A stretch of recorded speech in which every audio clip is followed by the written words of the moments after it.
Assalamualaikum dan salam sejahtera. Bersama lagi dengan Cikgu Hayati, Cikgu Sains anda.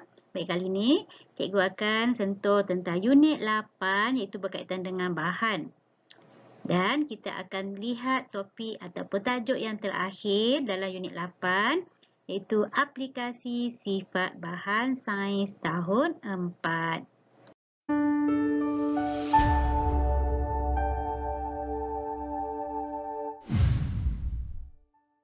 Baik, untuk pembelajaran kali ini, murid-murid bolehlah merujuk buku teks masing-masing pada halaman 151.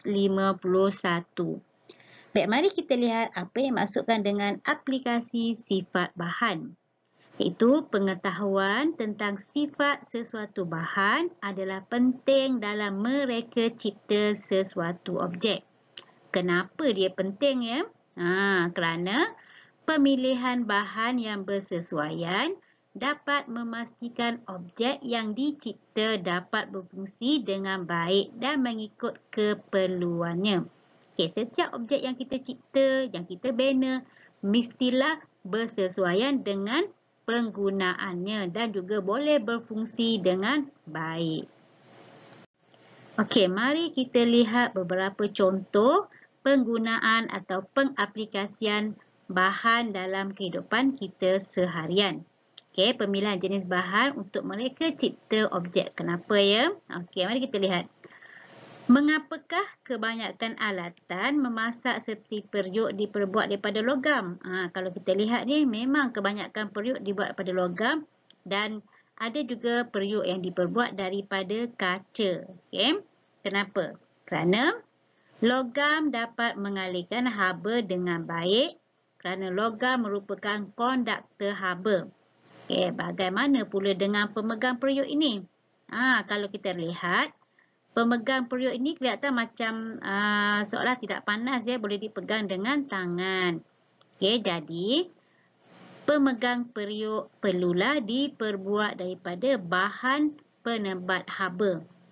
Iaitu haba tidak boleh mengalir pada pemegang periuk ini. Jadi membolehkan bila kita memasak, kita boleh memegang tangkai periuk ataupun pemegang periuk tu dengan baik tanpa rasa panas. Jadi kita boleh masak dengan selesa. Mengapakah kain kapas paling sesuai digunakan untuk mengeringkan rambut? Ini kita biasa alami situasi sebegini. Selepas mandi, lepas kita shampoo, kita akan mengelap rambut kita kering-kering. Mungkin ada setengah tu menggunakan hair dryer. Tapi sebelum menggunakan hair dryer, kita akan lap dulu rambut kita kering lah. Supaya air-air selepas mandi tidaklah menjejer-jejer. Kenapa kita perlu guna kain? Kenapa kita perlu guna kain kapas? Kenapa kita tak guna plastik sahaja? Ataupun kain-kain yang lain? Kerana kain kapas adalah paling sesuai untuk mengelap rambut yang basah. Kerana kain kapas dapat menyerap air dengan baik. Bukan sahaja kain kapas ini untuk mengelap rambut. Kalau kita dapati ada air-air tumpah di atas meja, ibu-ibu kita akan menggunakan tuala untuk mengelap air tersebut. Begitu juga dengan penggunaan mop-mop lantai. Jadi kita perlu menggunakan bahan yang sesuai untuk mengemop lantai kita. Untuk menghilangkan air yang ada di atas lantai. Jadi mop itu adalah mesti mempunyai sifat kebolehan menyerap air yang baik. Okey, mari kita lihat contoh seterusnya. Di sini ada payung. Kita tengok ni penggunaan payung pada musim hujan. Didapati bila kita menggunakan payung pada musim hujan, badan kita tidaklah terkena air hujan. Begitu juga dengan kemah. Okey, apakah bahan yang sesuai untuk membuat payung dan juga kemah ini? Okey, dah tentulah kita menggunakan kain sintetik. Payung dan kemah ini diperbuat daripada kain sintetik.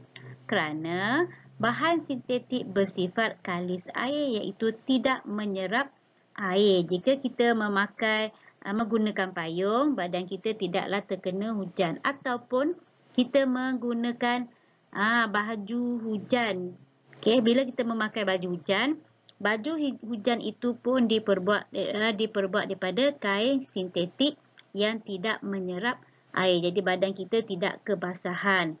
Begitu juga dengan kemah. Okey, kenapa kemah dibuat daripada kain sintetik? Okey, kerana apabila terkena hujan pada musim hujan, kita selamat berada di dalam kemah tersebut, tidak basah. Okey, mari kita lihat contoh seterusnya. Okey, bagaimana dengan kereta ini?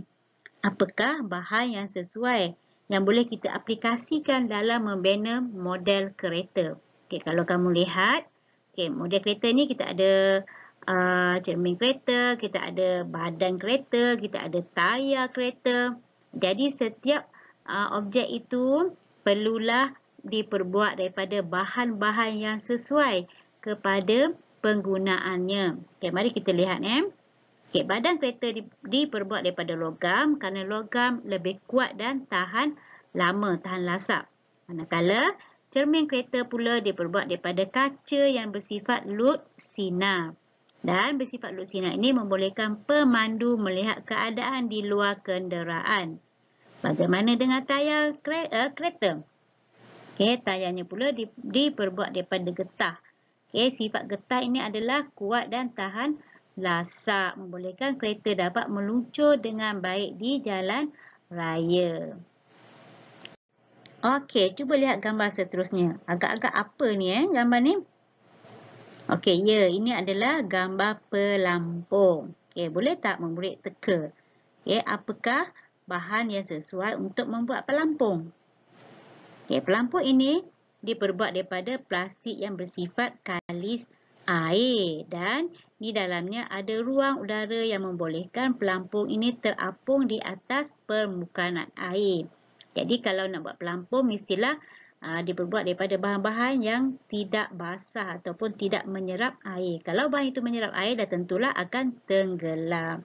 Jadi pelampung ini mestilah bersifat kalis air dan di dalamnya mempunyai rongga udara ataupun ruang udara yang membolehkan pelampung ini terapung di atas permukaan air dan biasanya digunakan oleh mereka untuk menyelamatkan ataupun para nelayan yang pergi ke laut menggunakan pelampung ataupun bagi mereka yang ingin berada di kawasan laut, di tengah laut, mesti memakai pelampung untuk keselamatan ataupun kita katakan jaket keselamatan. Jaket keselamatan juga bersifat mempunyai sifat keapungan.